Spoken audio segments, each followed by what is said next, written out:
Bien, voy a compartir entonces la pantalla y comentaba, hermanos, entonces que sí o sí nosotros tenemos que conocer esto que está considerado como el canon hebreo. Entonces, en la primera parte, nosotros tenemos que tener en mente con mucha claridad lo que es el recorrido de los momentos históricos más importantes del pueblo de Israel.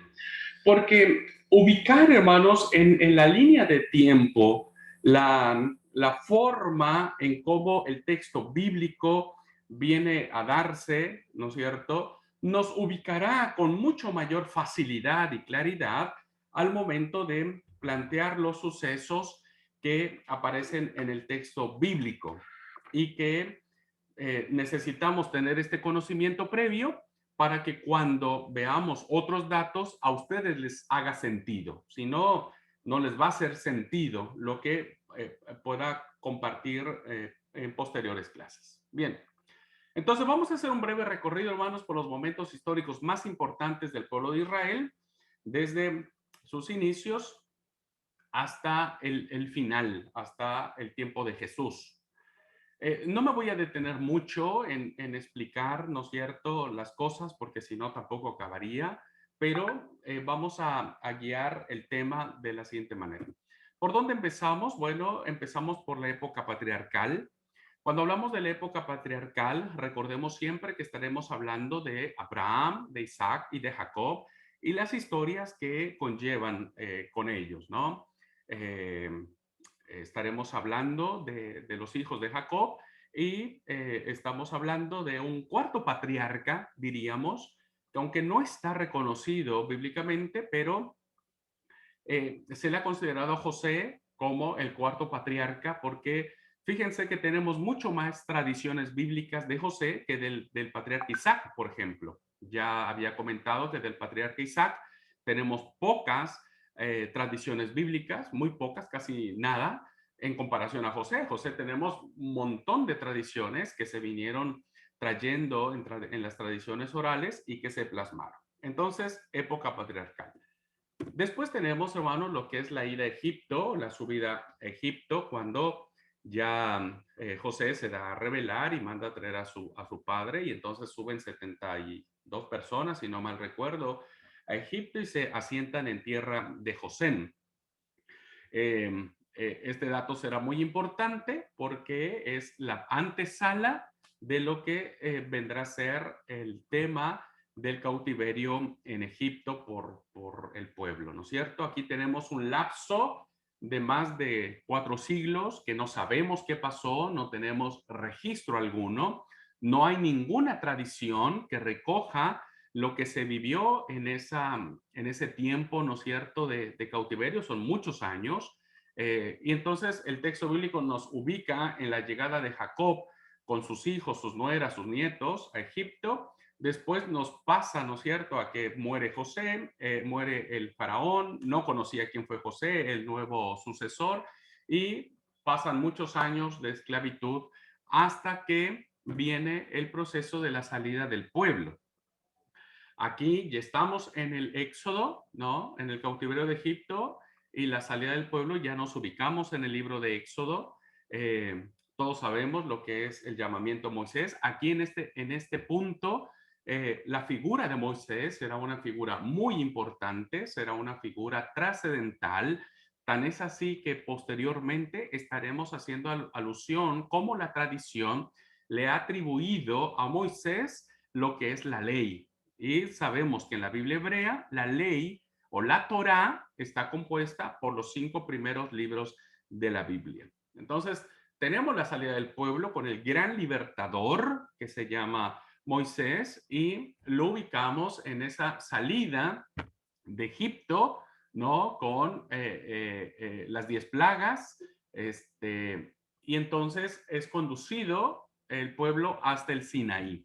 El Sinaí, hermanos, será una de las figuras muy importantes porque en el Sinaí sucederá lo que nosotros hemos considerado como la teofanía o la revelación mayor o más importante de Dios porque es allí donde le da los 10 mandamientos a Moisés, ¿no? Entonces, el Sinaí se convertirá en un símbolo de lo que se convertirá el monte donde Jesús sube y hace la transfiguración de su vida, ¿no? Entonces, el Sinaí se plantará como un símbolo muy importante de, uh, de la ley de Dios a su pueblo. Y tenemos, después del Sinaí, según en el Éxodo, tenemos los 10 mandamientos y el código de la alianza, que ya veremos cuando lleguemos a Éxodo qué tiene que ver el código de la alianza. Es muy importante porque el código de la alianza se incrusta en el Éxodo muchos años después, ¿no es cierto?, de lo que es la ley moral de Dios. Y el código de la alianza será muy importante porque este código acompañará a Israel en todo el devenir de su tiempo, y muchas de las cosas que Israel hará en el tiempo tendrán que ver no solo con los 10 mandamientos, sino con el código de la alianza. Después del Sinaí, hermanos, todos sabemos lo que pasa en el Sinaí, la idolatría del pueblo, etcétera. Y entonces ahí el pueblo es llevado por un lapso de 40 años al desierto, ¿no es cierto? Entonces aquí ya estamos en el libro de Números.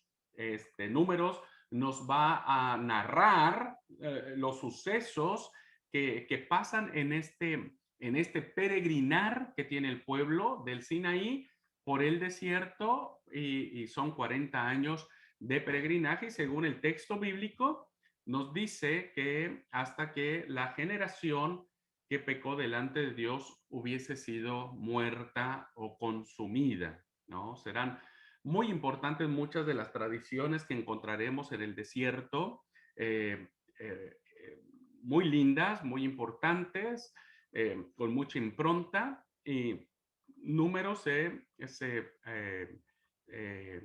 será una lectura muy cautivante. Aparte de que, bueno, si quieren saltarse el tema de los números, de las familias y demás, sáltenselo, no, está bien. Después les podría decir para qué sirve eso, pero si quieren saltarse esos capítulos que a veces son bien pesados, densos y engorrosos, pueden saltarse. Entonces, tenemos ahora al pueblo vagando por el desierto 4 décadas hasta las llanuras de Moab. El pueblo entonces en su peregrinaje se sitúa ya a final de Números, ¿no es cierto? Y en el Deuteronomio, en las llanuras de Moab. El Deuteronomio, hermanos, viene siendo la segunda ley y tiene que ver básicamente con lo que es el aspecto de dar las palabras, las segundas palabras. Hay importantes discursos de Moisés que se le atribuyen a él. Entonces, las llanuras de Moab vendrán a ser la antesala de la entrada a Canaán, a la tierra prometida, pero en las llanuras de Moab encontraremos estos grandes discursos de Moisés, estas leyes que van a regir, y que lo que encontremos en el Deuteronomio, hermanos, que viene a darse aquí en estas llanuras, montañas, desierto de Moab, va a ser muy importante. No olviden este punto, por favor, no lo olviden. Hasta aquí, hasta este momento, tenemos 4 grandes libros de la Torá. Época patriarcal y la subida de Egipto la tenemos en Génesis. El cautiverio, la salida del pueblo hasta el Sinaí, tenemos Éxodo. Del Sinaí, el lapso de tiempo, tenemos Números, y lo que sucede en el asentamiento de las llanuras de Moab tenemos a Deuteronomio. Y no sé si ya se dieron cuenta, pero falta un libro, porque el Pentateuco tiene 5, ¿no es cierto? Y aquí tenemos 4, Génesis, Éxodo, Números y Deuteronomio. Nos falta Levítico, ¿cierto? Bueno, el Levítico, hermanos, no narra un suceso histórico como tal. El Levítico básicamente estará basándose en las cuestiones de las reglas cultuales. Y las reglas del culto vendrán a ser muy importantes porque vendrán a ser lo que regule el lugar más sacrosanto que Israel habrá de establecer más adelante, ¿no? Por un lado estará Samaria y por el otro lado estará Jerusalén. Pero el Levítico, hermanos, entonces no aparece como un libro que nos narre sucesos históricos, pero logró tan importancia el Levítico, el libro de Levítico en la tradición hebrea, tal importancia que si ustedes se dan cuenta, lo ubica en el medio de los 5 libros. Es decir, el Levítico se constituye como el centro de la Torá. ¿Se dieron cuenta? No es poca cosa, ojo. O sea, no es de que hayan dicho, che, ¿y dónde metemos a Levítico? Si no nos narra algún suceso histórico que venga dándole sentido al pueblo. Entonces dijeron, bueno, el Levítico, al contener todas las normas cultuales, ¿no? Del culto, entonces es lo más importante para nosotros. Y al ser más importante, lo ubican en el centro de la Torá. Entonces el Levítico será el centro de la Torá. Pero el Levítico, adelanto, perderá su importancia cuando el segundo templo sea destruido.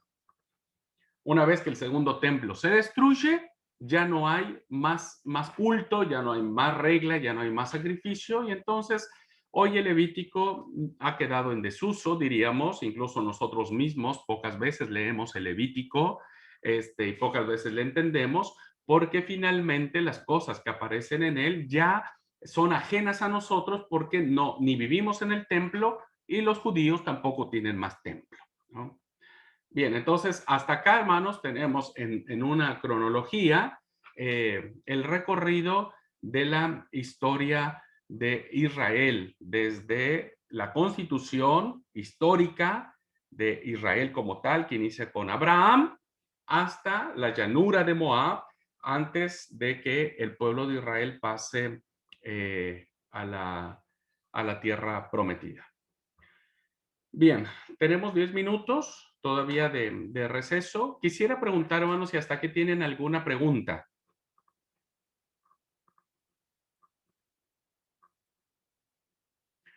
Estos datos, hermanos, tienen que tenerlos en su mente. Ustedes lo tienen que aprendérselo de memoria, ¿no?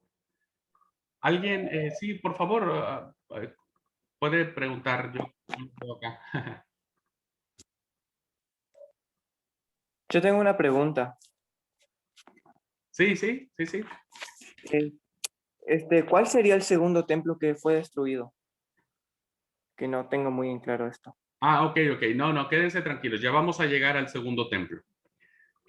Bueno. Gracias, Joaquín. Sí, quédense tranquilos que vamos a llegar al segundo templo. Estas expresiones de primer templo, segundo templo, ustedes las van a tener muy presente en muchos escritos y en muchas clases, porque yo me referiré mucho al primer templo y al segundo templo, ¿no? Pero vamos a llegar para que ustedes digan, ahora entiendo por qué es un segundo templo. Clelia, ¿tenías la mano levantada? Sí. Buenos días a todos. Pastor, una consulta. La tarea de la materia es aprenderse de memoria los libros que usted, o sea, los libros del Antiguo Testamento. La clasificación también. Sí, no solo del Antiguo Testamento, del Nuevo Testamento también. Tienen que aprenderse los 66 libros de memoria. Claro, bien, pero por ahora, bueno, arrancamos con el Antiguo. No. Tienen que aprenderse. Les doy chance que empiecen con el Antiguo para que no se les complique los otros. Pero la tarea sí o sí tiene que ser en los 66 libros. Sí. Los Gracias, pastor. Los 66 libros y con los apartados que hemos visto. Hermana Zoraida. Hermano, pues una pregunta, no sé si cabía ahí, pero ahorita me acordé y lo voy a preguntar. ¿Qué es el Talmud hebreo? El Talmud son las interpretaciones que el pueblo de Israel vino a hacer de la ley. Ya lo veremos cuando lleguemos al punto de qué rumbo tomó el judaísmo después de la destrucción del segundo templo. ¿Qué hizo? O sea, se destruye el templo.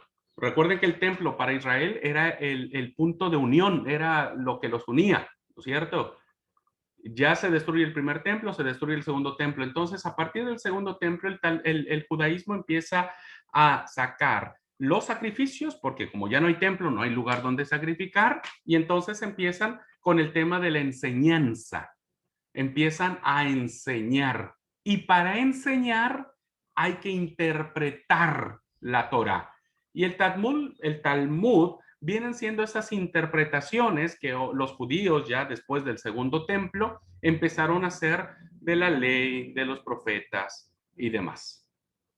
En términos generales, así sucede el Talmud. Por eso es que hoy muchos judíos usan el Talmud o las expresiones talmúdicas porque vienen siendo las interpretaciones de los famosos, de los rabinos más famosos que sucedieron después de la destrucción del segundo templo.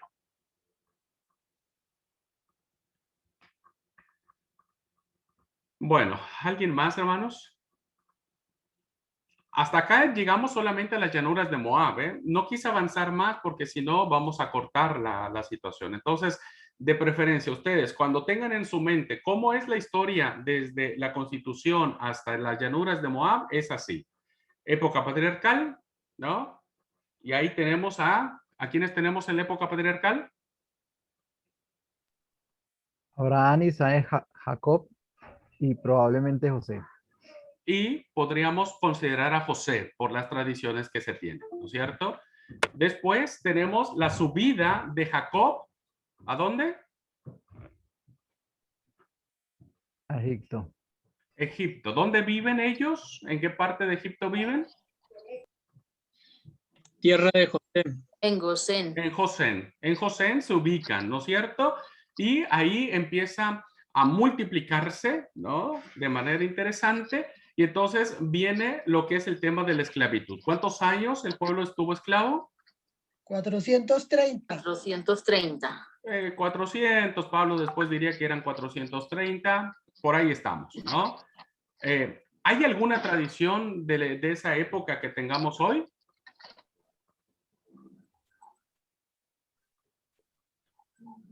¿Hay alguna tradición bíblica que nos haga saber qué pasó durante esos 4 siglos? No, hermano. Ok, no tenemos ninguna tradición.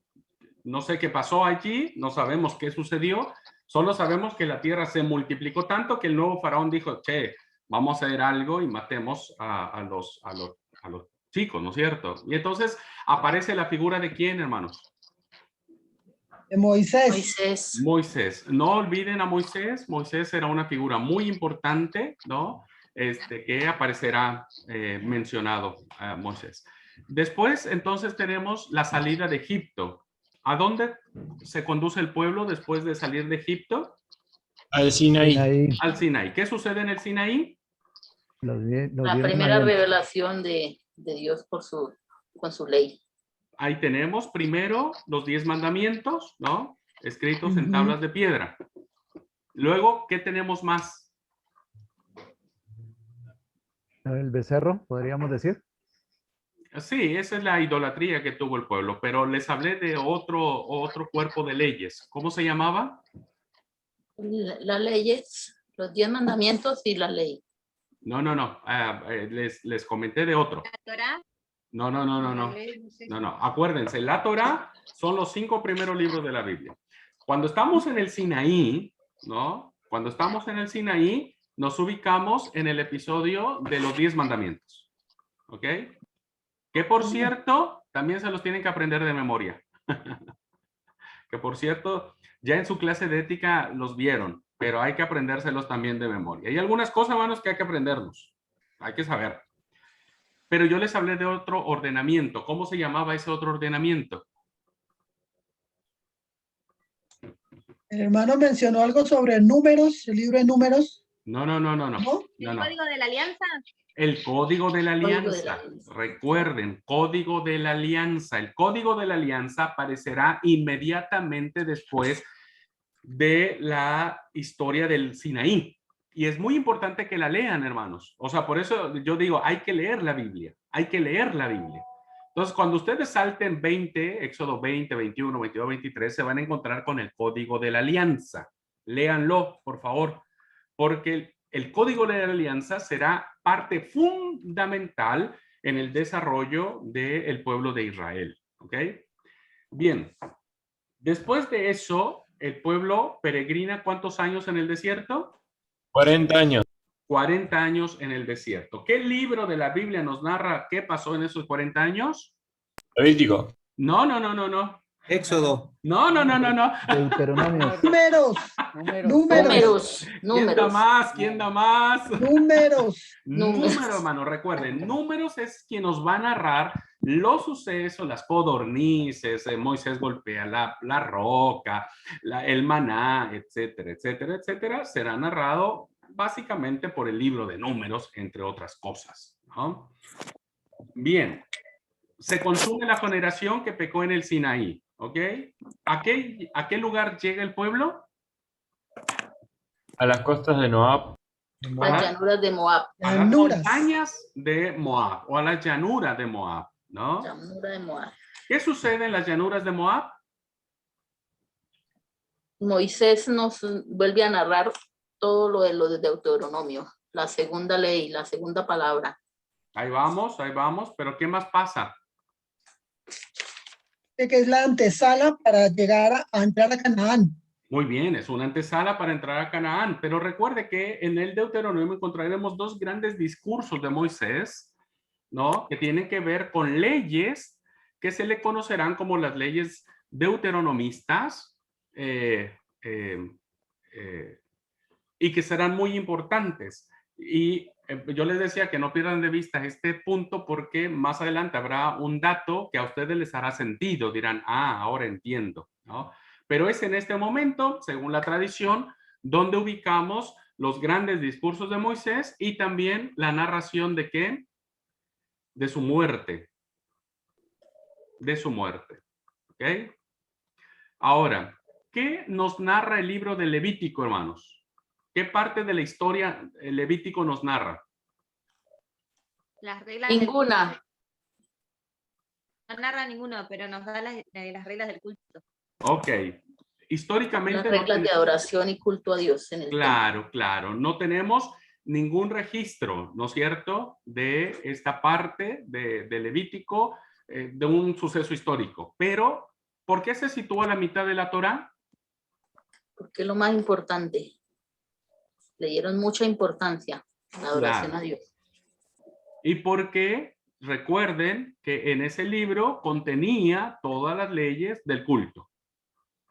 Y como lo vamos a ver más adelante, ¿no? Los templos que se suscitan en el reino del norte y en el reino del sur vendrán a ser muy importantes el tema de las reglas cúlticas o de las normas del culto que deberán llevarse a cabo. Si nosotros no sabemos esto, hermanos, no vamos a entender nunca el libro de Reyes, mucho menos el libro de Crónicas, y nos parecerá como algo tan cansado, tan aburrido, ¿no es cierto? Pero llegamos a la conclusión desde la primera clase de que todo eso es palabra de Dios. Entonces nosotros tenemos que valorar todo el texto bíblico y recuperar el sentido que tiene el mismo. ¿Ok? Entonces, no desperdicie nada, hermanos. Nada. Nada. Aunque ya le he dicho que tiene que, si quiere saltarse las genealogías de números, está bien. Pero de lo otro, usted siga leyendo. ¿Ok? Bien, entonces ahí el pueblo nos ubica hasta las llanuras de Moab. Y de manera muy general, hermanos, muy general, tenemos la línea histórica desde Abraham hasta antes de que el pueblo conquiste Canaán. Mañana, hermanos, estaremos viendo todo lo que es la época de los jueces, la época el cambio de la teocracia a la monarquía, el Reino Unido, el Reino dividido.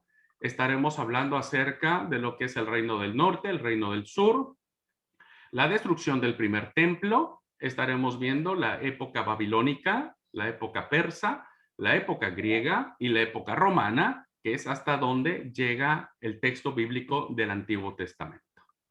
¿Ok?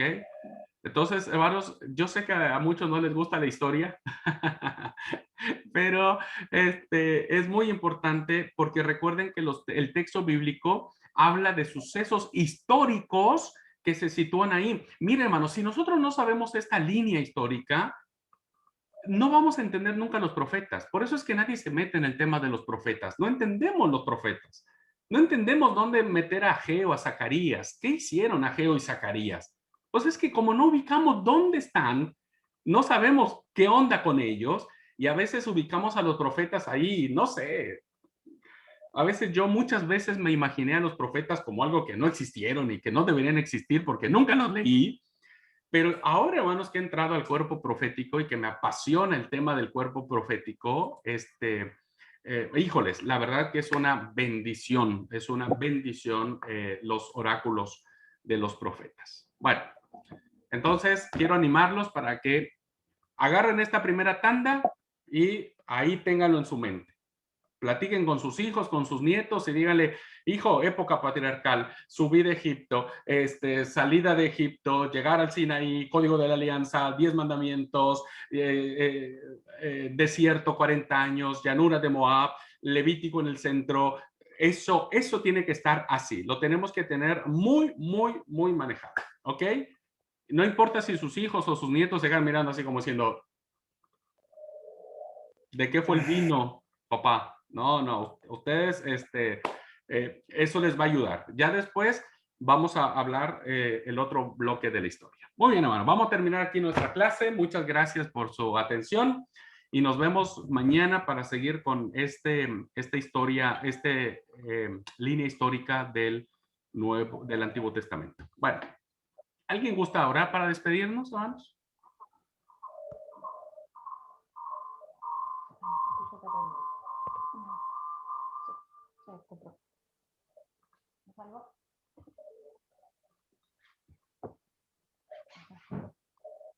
Bueno, a ver, si me permiten pedirle a Abiezer que él nos despide en oración.